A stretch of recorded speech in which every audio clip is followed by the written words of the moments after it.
Hi, and welcome to the How to Uncover and Overcome Self-Sabotage series. I'm Andrea, the dominant mindset coach, and I used to be a dominatrix for 12 years before I became a confidence coach. And self-sabotage is something that I really enjoy talking about, mainly because it's the number one thing that comes in and undoes all of my good work. So being able to uncover this stuff and get our eyes on it allows us to fix it. And this is Yannick. Hi, I'm Yannick. I'm known as the Naked Coach on social media. I'm also a confidence and mindset coach, and I'm fascinated by the topic of self-sabotage. So why do we do it? How do we notice it? And how do we overcome it? Amazing. And what is the saboteur that we're going to be covering today, Yannick? So the saboteur that we're covering today, Andrea, is the hyperachiever. Ooh, okay. Cool. So what is a hyperachiever? What does that mean? So, I mean, surely that sounds like a good thing. Well, you know what? We'll get into the strengths of the hyperachiever just in a moment.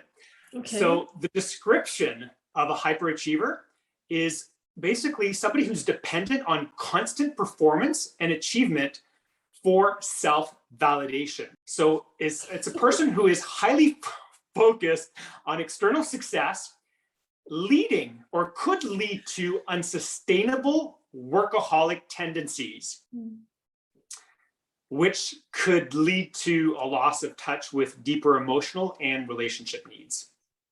Working on it. All right. But here's interestingly enough is that here are the strengths of people who basically are hyperachievers. So I know like a lot of the times that when we're talking about saboteurs, like we tend to focus or put the spotlight on the negative aspect of the whole thing, right? Mm-hmm. And it's really sort of like to bring the point home as to how destructive, if left unchecked, this saboteur can be. Yeah. But initially, these saboteurs are all built on your core strengths. And some of these core strengths are basically somebody who's driven, somebody who's adaptable, somebody who's goal-oriented. Like, I don't know anybody here who's any of that. Somebody who's capable of growing themselves to achieve their full potential.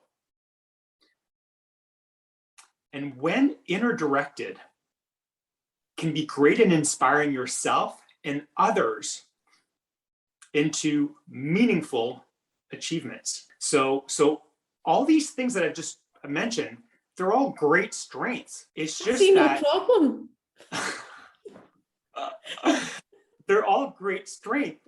The issue that the spotlight on this really is that what happens is that it's almost like these strengths have been put on steroids. And that's when the saboteur tends to come out of the shadow and starts wreaking havoc. So some of the characteristics, and I mean, like, I'm going to go through this and you might be bobbing your head. Yep. Competitive, image and status conscious. So competitive, I can totally see it in you. Absolutely. So interesting point though, is that another characteristic is that good at covering up insecurities and showing a positive image. Adapting their personality to fit what would be most impressive to the people around them. Somebody who's goal-oriented and may also have workaholic streaks. Somebody who's more into perfecting their public image than into introspection. I mean, I talk about being an alcoholic dominatrix all the time, so. Yeah, and this one, like in your case, like I don't see it applying, but again, this is sort of like a general, like, this is what it could look like. It doesn't necessarily mean that each and everything that I mentioned is something that is actually present in somebody who's got a hyperachiever present. Yeah. So the last one though is can keep people at a safe distance as a method of protection. Okay. So the prevalent thought for people who, when their hyperachiever gets activated is, I must be the best at what I do. Yeah. The next one, I think might resonate with you. if I can't be outstanding, I'm not going to bother. And for those of you who are watching, Andrea and I have known each other for actually close to a year, and we've shared a lot of stories back and forth.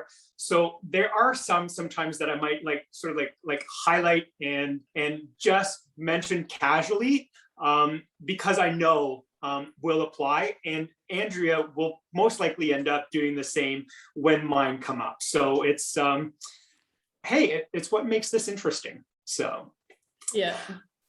So focused on thinking and action, I can be anything I want to be. Totally see that. Yeah. Like my motto is there's nothing I can't do. There's only things I haven't done yet. That's it. Right. Exactly. But here's a final one, which is gives you something to think of.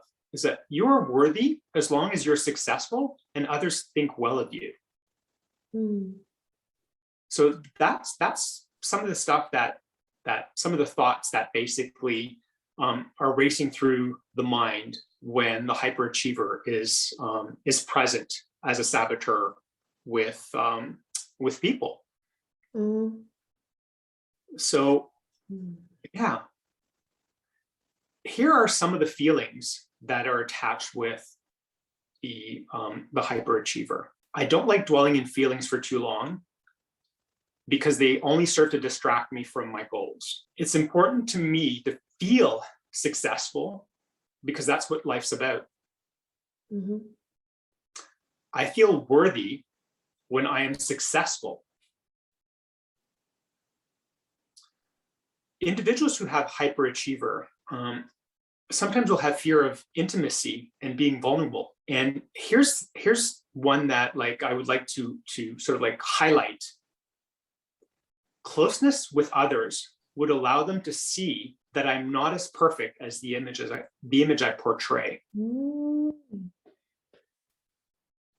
Yeah, this makes a lot of sense. Absolutely. And I think hyperachiever is my highest score. Okay. I've completed it. That's how much of a hyperachiever I am. 10 out of 10, folks.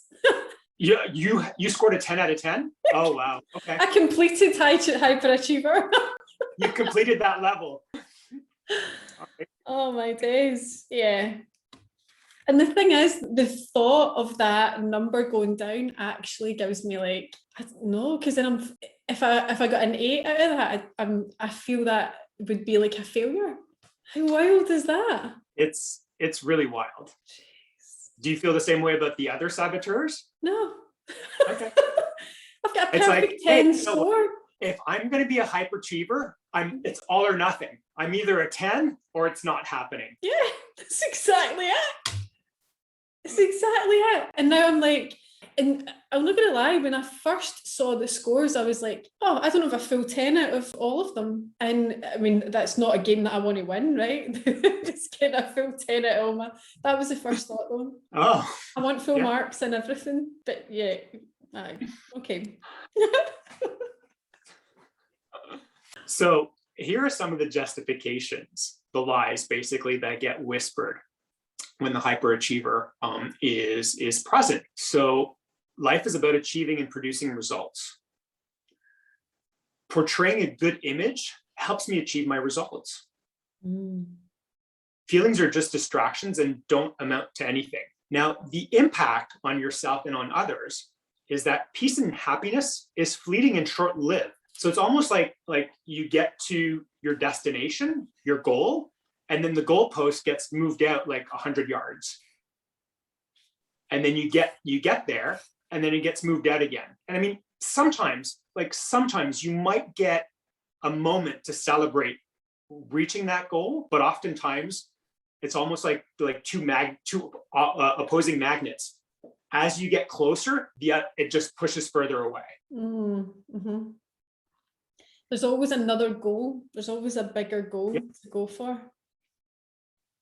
And it's I put into a group chat one day because we're on the same business coaching thing, and I put into the group chat that I don't want to get to the top of the mountain. I like the bottom.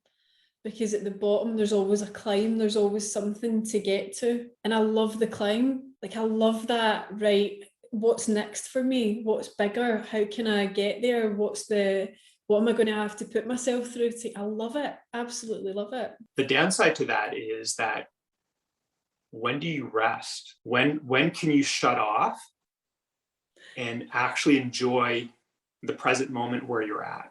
So that is something that I've worked on recently, and I've started taking a whole Sunday off. Nothing gets done on a Sunday apart from brunch with family, so that I can reconnect with them. And also on a personal development course that we were both on recently, that's when I realised that I want to build better relationships with my family, but in order to do that, I need to make time for it. I need to make it a priority. And so hiring someone to come in and do a lot of the admin and post creation stuff for me that's what it's really about. It's because I want time to go and spend with family and just to be present with them.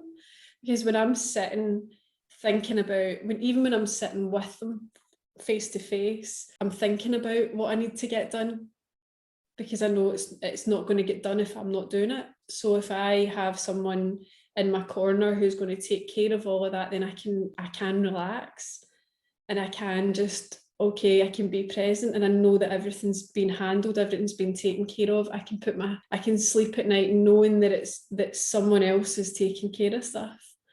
So yeah, that was a big driver for me to get staff on board. Yeah. And sometimes, you know what, you need to get to a point where you realize that, you know what, if I want to play this bigger game, I can't just, like, it can't just be me. So, and I'm going to need help because I'm important. And if I basically like overdo it and don't take time for myself, I'll basically end up in bed for a day, 2 days, a week. And like, what's the point of doing all of that if it's to basically like go through the cycle of like hyperachieve, and then sort of like basically crash and then get taken out of the game for, I don't know, a couple of days, a week, 2 weeks, only to start that process again. And who knows how long I'll be taken out the game for. Yeah, exactly. It could be a couple of days or it could be a month. I don't know. So it's a risky game to play. It really is. But yeah, so this is definitely one that I don't want a 10 out of 10 for. Yeah, exactly. So it'll be interesting to see how that changes after I've had staff for a few months. Yeah, I mean, like I wouldn't recommend doing, and for those of you who have not completed the assessment, please go ahead. We will drop the link in the description, but please go ahead and do it. But I would highly recommend at least waiting 3 or 4 months in between the time that you take the assessments. And you should start to notice a difference as you go from week to week. And I just want to finish. There's just one more thing that I wanted to touch on before we wrap up with a hyperachiever. What was the original survival function? Like, how did the hyperachiever get created? So the hyperachiever, self-validation, self-acceptance, self-love are all conditional. They're conditioned on continual performance. So the more that you perform, the more that you validate, that you accept yourself, and that you love yourself. This is often the result of conditional or absent validation from your parents or parental figures. And even, and this is the interesting part, it's not necessarily just like, oh, it's because you had events that happened in your childhood that were negative that this came up. Like, with loving and approving parents, it's easy for children to get the sense that they are loved in return for achieving, obeying the rules, having good manners, etc., as opposed to being loved unconditionally. So it's not just I had these events in my childhood that were negative. It can also manifest in sort of like when you have a good relationship with your parents. So yeah. So interesting. And I'm so excited to talk about this on Friday and really get into the nuts and bolts of it all. So So yeah, amazing. And I hope that everyone that's watching this will join us on the Friday sessions. It's on Clubhouse. If you need an invite, let us know, drop us a message. We are available on Facebook and other platforms. So join the Facebook group. And the Facebook group is called How to Uncover and Overcome Self-Sabotage. You'll be able to find it if you just search. We'll also pop a link into the comments. Also, like and subscribe for this video channel because we don't want you to miss any of these. Do the assessment, as Yannick said, and join us on a Friday. We do a Q&A session. It's just over an hour long. And that's where we really get into the nuts and bolts of all these things. And if you've got any burning questions that you want answered, just come and ask them there. And again, if you need an invite, let us know and we'll sort you out. We'll hook you up. Absolutely. And just as a reminder, the Clubhouse is at 7 p.m.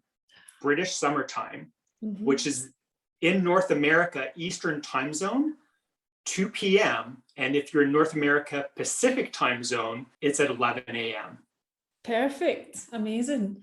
Good. But we'll see you in